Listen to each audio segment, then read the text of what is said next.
홈팀 파나마는 비록 1무 1패에 그쳤지만 만만치 않은 전력을 과시했다. 파라과이전에서 2골, 우크라이나전에서 1골을 터뜨리며 두 경기에서 3골을 기록한 공격력은 한국이 분명 경계해야 할 부분이다. 특히 뉴욕 레드불스 소속의 공격수 라파엘 모스케라와 수비수 마르틴 크루그가 팀의 중심으로 꼽힌다. 다만 이 경기에서 사실점을 허용한 수비는 약점으로 지적된다. 대한민국 공격진이 파나마의 수비 뒷공간을 집요하게 파고든다면 충분히 득점 기회를 만들어낼 수 있을 것이다. 원정팀 이창원호는 이번 대회에서 극심한 득점 가뭄에 시달리고 있다. 우크라이나와의 1차전에서 김명준이 한 골을 기록한 이후 파라과이와의 2차전에서는 상대 선수가 퇴장당하며 수적 우위를 점했음에도 불구하고 0대0 무승부에 그쳤다. 두 경기 동안 단 1득점에 그친 공격진의 무딘 발끝이 가장 큰 고민거리다. 이번 파나마전에서는 반드시 골이 필요하다. 포르투갈 무대에서 활약하는 김태원과 김현호, 백가운 등 공격진이 그동안의 부진을 털고 결정적인 순간에 해결사 역할을 해주어야 한다. 중원에서도 보다 공격적이고 창의적인 패스 공급으로 답답한 공격의 활로를 뚫어야 하는 과제를 안고 있다. 1무 1패를 기록 중인 두 팀이기에 무승부 혹은 패배는 즉시 탈락이다. 두 팀 모두 물러설 수 없는 총력전을 펼쳐야 하고 승리만을 위한 경기를 치러야 하는 상황이다. 대한민국은 그동안 문제점으로 지적된 골 결정력을 되살리는 것이, 파나마는 수비 불안을 해결하는 것이 급선무다. 경기 초반부터 팽팽한 탐색전보다는 서로의 약점을 공략하기 위한 적극적인 공방전이 예상된다. 한국의 정배당 메리트는 떨어진다. 파나마 프렌 선택지가 가장 좋아 보이며 역배당 승리 가능성도 충분하다. 홈팀 우크라이나는 이번 대회에서도 탄탄한 전력을 과시하고 있다. 대한민국과의 1차전에서는 장신 공격수 올렉산드르 피슈추르를 앞세운 높이의 우위를 선보였고, 파나마와의 2차전을 포함해 두 경기에서 단 2실점만을 허용하며 견고한 수비력을 뽐냈다. 특히 대한민국전에서 득점포를 가동한 헤나디 신추크와 피슈추르의 공격력은 여전히 날카로웠다. 안정적인 경기 운영을 바탕으로 파라과이의 공격을 봉쇄한 뒤 세트피스와 측면 공격을 통해 득점을 노릴 것으로 보인다. 원정팀 파라과이는 화끈한 공격 축구를 구사하는 팀이다. 파나마와의 1차전에서 3골을 몰아치며 3대2로 승리한 공격력은 비조 최강으로 꼽힌다. 엔소 곤살레스, 로드리고, 비알바 등 재능 있는 공격수들이 이끄는 공격 라인 은 언제든 득점을 터뜨릴 수 있는 파괴력을 지니고 있다. 다만 대한민국과의 2차전에서 수적 열세 속에 0대0 무승부를 기록하며 공격의 흐름이 한풀 꺾였고, 파나마전에서 2실점을 허용한 수비는 다소 불안한 요소로 지적된다.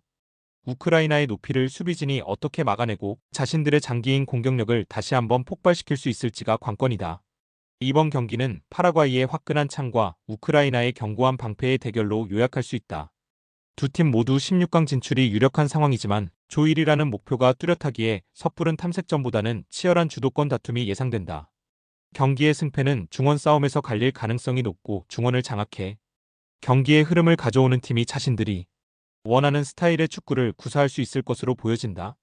끝내 공수양면에서 보다 안정적이고 탄탄한 스쿼드를 구축하고 있는 우크라이나가 파라과이를 상대로 1점차 승리를 거둘 것이다. 홈팀 이집트는 이번 대회에서 아쉬운 성적을 거뒀다. 일본과의 1차전과 뉴질랜드와의 2차전에서 연달아 패하며 2패로 조 최하위에 머물러 사실상 16강 진출이 좌절되었다. 하지만 이집트로서도 이대로 무기력하게 대회를 마칠 수는 없다. 마지막 상대가 개최국 칠레인 만큼 유종의 미를 거두기 위해 총력전으로 맞설 것이다. 동기부여 측면에서는 칠레에 뒤질 수 있으나 오히려 심리적 부담감을 던 경기 운영으로 이변을 만들어낼 가능성도 배제할 수는 없다.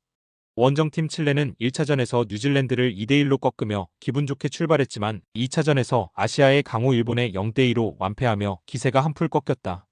이번 이집트전은 분위기를 반전시키고 홈팬들 앞에서 16강 진출을 자축할 수 있는 절호의 기회다. 일본전에서 드러난 공격의 단조로움을 해결하고 초반부터 강한 압박으로 이집트를 몰아붙여 반드시 다득점 승리를 챙기겠다는 각오다. 객관적인 전력과 동기부여, 홈 어드밴티지까지 모든 면에서 칠레의 우세가 점쳐지는 경기다. 칠레는 경기 초반부터 파상 공세를 펼치며 이른 시간에 승기를 잡으려 할 것이다. 이집트가 부담감을 내려놓고 펼치는 역습 한 방이 경기의 흐름을 완전히 바꿀 수도 있지만 16강 진출이라는 절박한 목표를 가진 개최국 칠레가 이집트를 상대로 경기를 주도하고 리드하는 데에는 문제가 없을 것으로 보여진다. 끝내 개최국 칠레가 이집트를 상대로 판정승을 거둘 것이다. 개최국 칠레와의 1차전에서 아쉽게 1대2로 패했던 뉴질랜드는 2차전에서 이집트를 2대1로 꺾고 기사회생했다. 이번 일본전은 뉴질랜드 축구의 미래가 걸린 중요한 경기다. 이미 성인 대표팀에 호출된 경험이 있는 루크 브룩스미스, 헨리 그레이, 루카스 켈리 힐드 등 재능 있는 선수들을 중심으로 팀이 뭉쳐있다.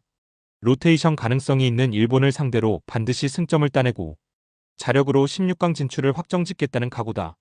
비기기만 해도 칠레가 이집트를 상대로 대승을 거두지 않는 한 16강 진출이 매우 유력하다. 허나 패할 경우 같은 시각 열리는 칠레 이집트전 결과를 지켜봐야 하는 불리한 상황에 놓인다.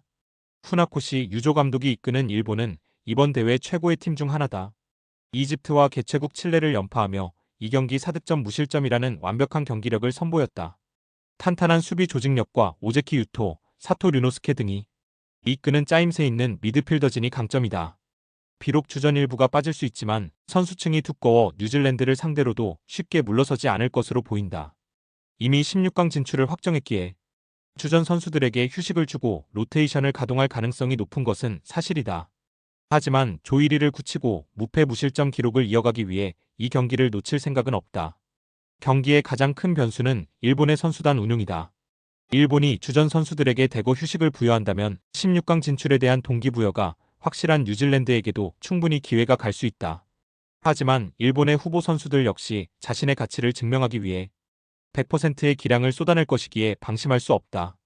16강 진출이라는 절박함을 가진 뉴질랜드가 이미 목표를 달성한 일본을 상대로 대등한 경기력을 보여줄 것이라는 기대는 있지만 그럼에도 일본이 승리를 거두는 데에는 문제가 없을 것이다.